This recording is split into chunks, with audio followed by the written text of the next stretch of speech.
I'm Duncan McLeod, and this is the TechCentral Show. TCS is brought to you by MTN Business. Visit www.mtnbusiness.co.za to learn more. Michael Maas is my guest on TCS. Michael is CEO of Zimi Charge, an EV charging and software specialist based in Stellenbosch. And they were recently in the news for deploying an EV charging station solution for a logistics company in Johannesburg called Bakers SA. Michael, good to see you. Welcome to the show. Nice to be here, Duncan. Thanks for having me. Pleasure. Tell me a bit about Zimi Charge, based in Stellenbosch. How long have you guys been around for? Yeah, so I started Zimi about 4 years ago. I really just saw this opportunity where the whole country and the whole world is basically shifting to electric vehicles, but people were just really struggling to charge and to access energy and to see infrastructure in a way that it can work in their business and in their lives. So started Zimi literally out of my garage. Okay. What was your background? What did you study? How did you come to this particular space? Yeah, so I studied engineering. So I'm a mechatronics engineer. I also studied at Stellenbosch. So I worked for a number of years in product management and product development. So working with large companies and small companies, building products, and really finding that interface between hardware and software. So IoT, which is just a really nice sweet spot for mechatronics. And I'd always been very passionate about renewables and about energy. So when I kind of went out to start my business, I just found electric vehicles fascinating, and just seeing the amount of problems there were just amounted to an amazing opportunity to start a business in the space. I haven't heard this term mechatronics before. Really? You're robotics is the other one, yeah. You're skilled in both mechanical and electronic engineering. Yeah, so it's a blend, yeah, exactly. So it's a blend actually between mechanical and electrical or electronic engineering. Mm-hmm. So it actually combines both, and I think they started the direction almost in the 90s, at like MIT is where it kind of got going, and in Japan. And then it's come over to South Africa. So yeah, the program and the course has been going for a while, and yeah, I think electromechanical is what they call it at UCT. So yeah, it's quite a popular one now. So when you set out to start Zimi Charge, what were you thinking? What was your plan for the company back then?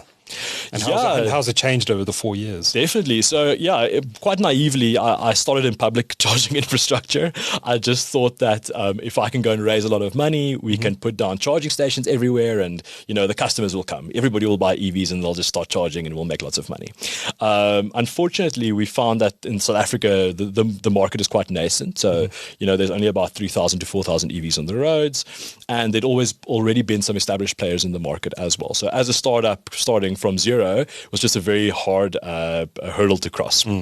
From all of the conversations we had in the time while we were figuring out what the business would be, we just found a really good sweet spot with private charging, so basically for fleets and logistics companies, because there's just a very big incentive for them to make the shift. So large logistics firms are having or are facing carbon pressures from their clients, right? So people need to reduce carbon quite drastically and quite quickly, and fleets are high carbon emitters. So the idea of shifting to electric for them then becomes an imperative to make sure that their customers can actually reduce their carbon. And then there's also this opportunity to save costs, right? Everybody runs a business. It's about the bottom line. And EVs, again, also just present this opportunity to do both, right? Can we save the environment but also make some profit? And we just found that to be a very good sweet spot. And from there, we just kind of took off. I think when everyone thinks EV charging stations, they think, on forecourts on the highways and public infrastructure. But I don't think people realize just how big the private charging infrastructure market has the potential to become, given that it's actually logistics companies, your delivery companies. I know Woolworths is using electric vans now. They're the ones who are actually going to drive the early adoption in South Africa, aren't they? 100%. I think, again, just because the incentives are there for them to make the switch, we're seeing also a lot of the vehicle options becoming available that really work well for them. Just in comparison, I think looking at something like the US market, I think about 85% of charging there happens privately. So only 15% happens on public stations. A lot of people don't realize that. They think, well, I'm going to buy an EV now. Where are the charging stations in my area so I can keep the vehicle topped up? People don't seem to think that, actually, I'm going to charge this at home 99% of the time. Exactly. It's very rarely that you would, as a private consumer, actually need to use a public charger. You use it again when you, for example, have a longer trip that day, or let's say you do go, on holiday or something like that. For fleets as well, I mean, they just find it much more cost effective. I think it's still very useful to have public charging. I mean, that's really important also just to make people feel comfortable with range. I think there's, a really big gap in the fast charging space. So again, you don't necessarily always have, 150 kilowatts available at home. So it is really useful to have those available, but I think the opportunity very much lies in the private space. Yeah. Okay. So tell me how the business has developed over the last 4 years and what your primary focus is now and how you service your clients. Definitely. So yeah, at Zimi, we do a number of things, right? So first off, we're going to start with infrastructure. So we actually work with clients in actually performing site energy profiles, understanding how much energy they have available at their locations. And that's usually quite an important part of the puzzle, right? Because if you don't have enough power coming from your distribution board or from your location, then it's going to be a struggle, right? So we do the analysis and the evaluation of that. We then also help them plot and plan for potential solar rollouts. So for example, we integrate with solar systems as well in the case where they don't have enough grid power available. And then we deploy the charging infrastructure. So that's, rolling out, testing, and then making sure that they're trained and upskilled in how it works.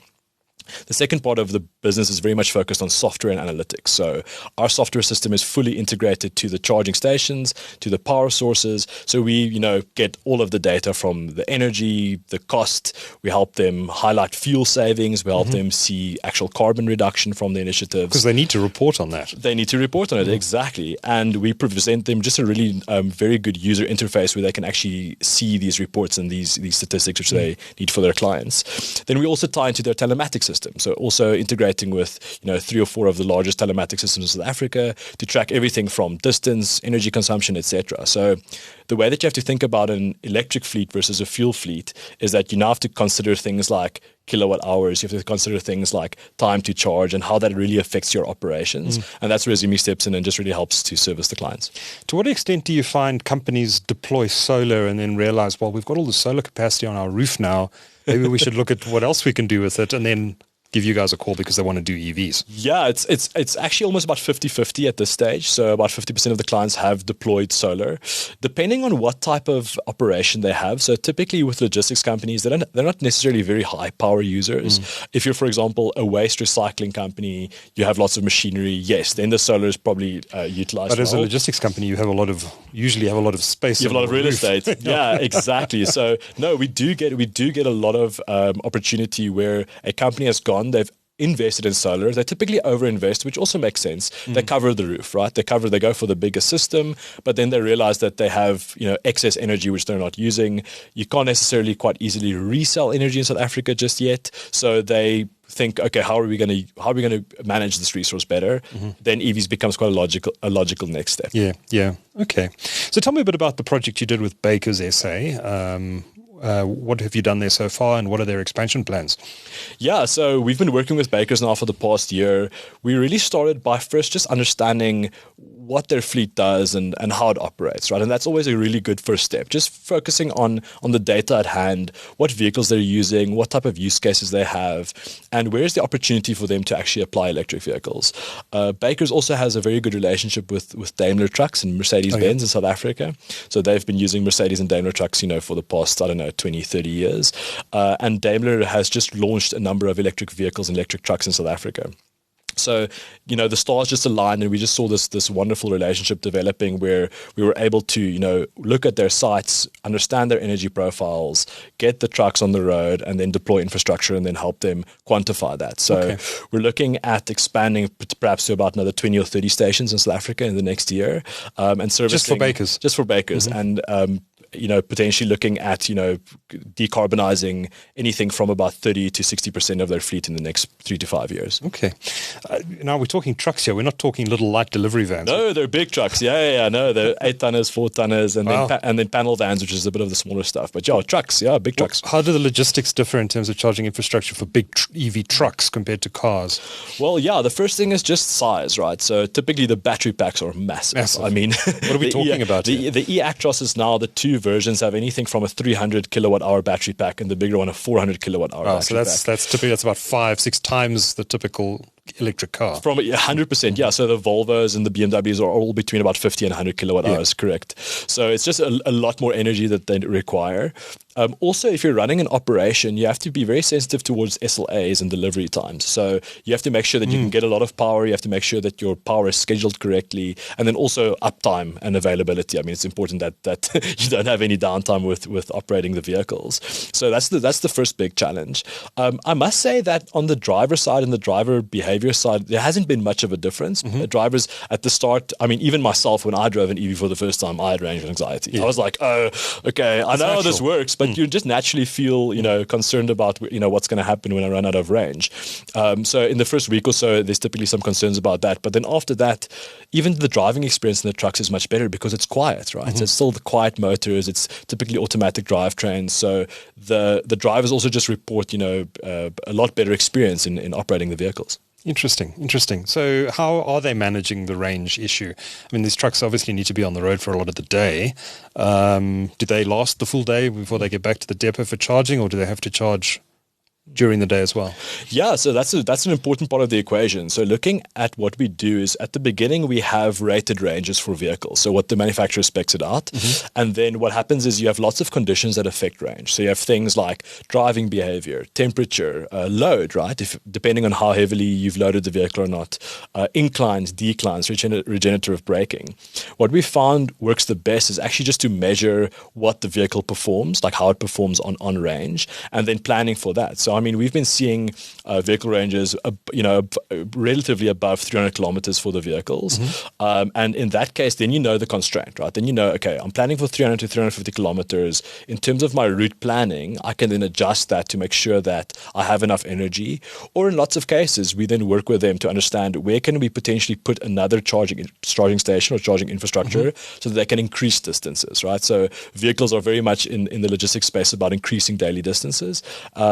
Then we work with the teams to help them understand that and to achieve higher kilometers. I imagine in the logistics business, though, that these trucks are not traveling intercity for the most part. I mean, they do. Goods that need to come from Cape Town or Joburg, I guess, or lighter goods, I suppose, not heavier goods, would go by air. Like if I order something from Takealot, for example, it usually comes on an aeroplane to Joburg and then is distributed here. Yeah, you'd be surprised, actually. I think in South Africa recently, specifically in the transport space, we've had a large failure in railways. So a lot of that has shifted to the roads. Okay. So road transport has seen an immense amount of growth in the past 5 to 10 years, and we just see that growing. So what happens is in certain use cases, for example, if you're thinking of high volume goods, high weighted goods, typically road transport still is the most cost efficient. In terms of Baker's plans, I mean, we're looking at doing things like electrifying on the N3, so the route between Durban and Johannesburg.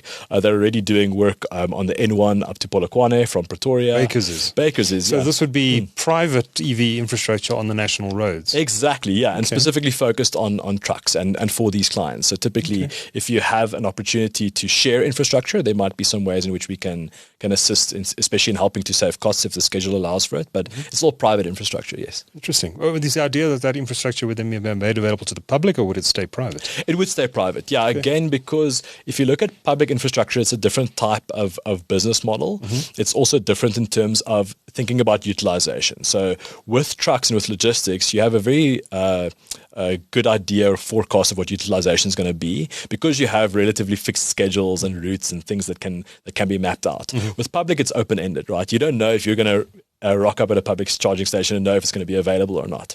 And that's probably some of the challenges that the public stations will face in South Africa in the coming years. As the numbers grow, you'll start seeing congestion. You'll probably see definitely some market dynamics where people compete and people offer charging maybe outside their home or something interesting like that. I see those business models developing. But for trucks, it will definitely just be for the private industry. And I imagine that given the size of the batteries in these vehicles, that you really need to use DC rather than AC power? 100%. So when you're looking at the larger trucks, DC power is an imperative. Again, depending on the schedules, drivers also need downtime. We've seen that, for example, battery asset values also last longer if you charge them a bit slower. So you don't always want to go for the highest power in every instance. But again, a lower power DC station is really important. Also, the trucks are only compatible with DC in most cases. So they don't have AC charge points on the trucks. As you go into the smaller segment, maybe the 4-tonners, but actually more the 2-tonners and the panel vans, then AC becomes quite useful. Again, because your infrastructure cost is quite a big difference. So looking at the difference between an AC and a DC station is usually a 10x cost difference. Again, if you have a high power station, you can have a higher throughput, and also you can do more vehicles at the same time. So there is a bit of a blend that a blended approach you can do, but with the trucks, DC all the way. I imagine that these vehicles are typically being charged overnight, and you mentioned some of many of them, half of them, are going into sites that have solar power installed. Of course, the sun doesn't shine at night when you want to be charging these vehicles. How are companies dealing with that issue and minimizing their use of the grid? And obviously, carbon emissions is a big one for organizations reporting on this sort of thing. So when these vehicles are charging, it's probably not the optimal time for tapping into the solar. Are you finding companies are also putting in batteries to charge these vehicles overnight? Yeah, I mean, just looked at a number of data points recently on charging behavior for a fleet. And yeah, you're absolutely right. You have an interesting charge profile that is shifted towards the late afternoon and the evenings. You do see a lot of top-ups for loading and unloading during the day. So that's also quite an interesting opportunity for charging. So it does sometimes happen quite often over lunchtime, which is peak solar, and that's perfect for them. In lots of cases, we work with the fleets to actually start planning out something like solar products. So we have some solar partners that work with us where we actually help them integrate solar and battery banks into their systems. We're busy with a number of projects on that side now. In lots of cases, some of the larger corporates that we've worked with have really already overinvested in battery storage as well, because they're catering almost for the future of their energy use. So they're thinking, okay, I can't necessarily resell my energy. I want to store as much of it and then use it where it will be needed. So we've seen in lots of cases they have made that investment. And luckily, solar and battery power, if you structure it in a way where you do, PPAs and leases, are becoming very cost competitive with Eskom. So in lots of cases, it makes even more sense just to add more battery bank storage, capitalize on the energy that you're creating yourself already during the day, than paying Eskom and necessarily also being tied to their fee increases, which is astronomical in the next couple of years.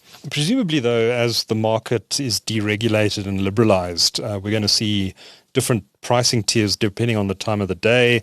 For example, it might make sense for Eskom, which generates most of its electricity through coal-fired power stations, where you're not seeing much demand, say, between midnight and 5 a.m., for them to cut the price at that time, like the cell phone operators do. Calls after midnight are a lot cheaper, or they offer double promotions for the small hours of the morning when most people are sleeping.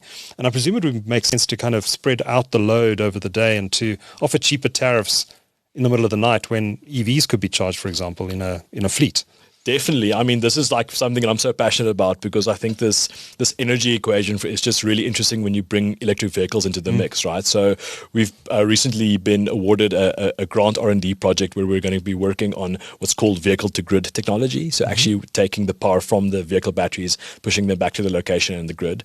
And you're absolutely right. When you look at the market dynamics of something like time-of-use tariffs, you really see this opportunity to lower costs even more, right?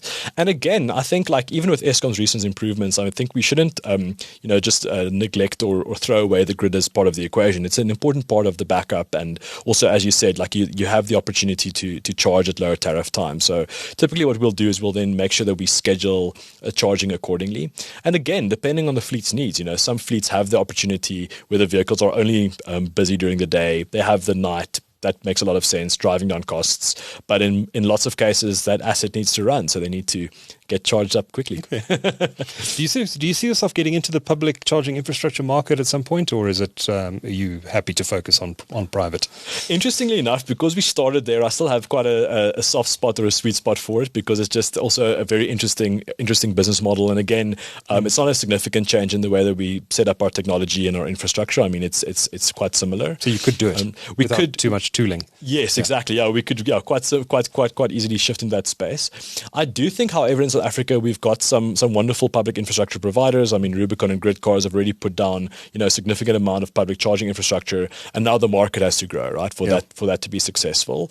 I do think, however, a space that we have started working in now is private home charging. So if you're a consumer, we've just found that it's from the feedback from early users is that they've just really struggled to get a charger at home, which sounds so simple. Like, it's something that you should just be able to buy online. So we're just busy with a launch now in early Feb for an online store where a user can just quite easily go and buy a charger, book the installation. Our team will take care of everything, and you'll also get access to the roaming partners on the public networks. It's not something you can install yourself. No. Unfortunately, you do need an electrician. Yeah, you do need a qualified electrician to do that. And then, I think that's for me is a bit more of an interesting space at this stage. I do think, however, if there are opportunities with some of our partners or some of our OEMs where they're looking to expand into the public public space. For example, if they have opportunities to offer public charging or maybe even semi-public charging at offices, office parks, at truck stops, etc., we'd definitely be willing to look at that. But that's not our focus for now. Yeah. Now, you've spoken about the Baker's deployment, and that's in the logistics industry. Which other industries are you seeing demand in? Yeah, I mean, recycling and waste management, that's a very interesting one as well, typically also because they're very much focused on sustainability. So there's a very nice incentive alignment there for ensuring that their fleets are also going carbon neutral. We're seeing lots of interesting conversations happening in the people transport space, so for private transportation services. Again, I think people are usually begrudgingly having to manage vehicles on their fleet for employees, not because they don't want to offer the service, but because managing vehicles is if you're not a logistics provider is a bit of a schlep. So they're definitely looking at moving to electric to bring down costs. We're seeing in the private space also for companies and corporates offering charging to employees as an incentive.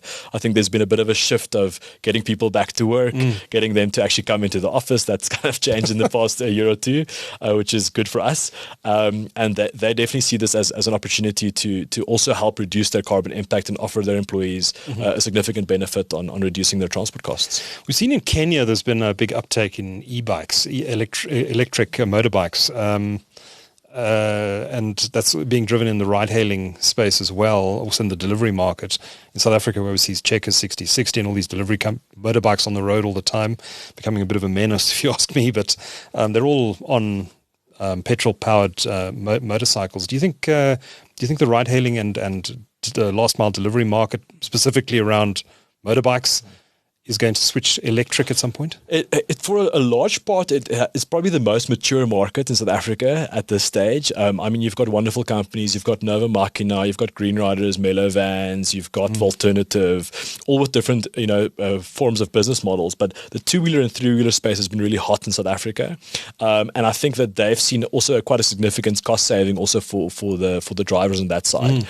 It's a different business model again because it's more independent drivers than large corporations. But they've been making good progress. I think also because South Africa has a different two-wheeler experience typically than in East Africa, where we don't necessarily use it for personal transport as much. It is very much goods driven. It's Takealot, it's Mr. D, it's Checkers, etc. So I definitely see that again. I think that's probably the most advanced in terms of conversion currently in South Africa. I see that just continuing to grow. I think there's so many options for bikes. There's just a really good incentive for drivers. So yeah, keep your eye on those companies. They're doing a great job. Lastly, EV adoption in South Africa has been relatively slow, and there are a number of factors, reasons for this. I think especially affordability and the high taxes that EVs attract in South Africa. That they're actually taxed higher than ICE vehicles.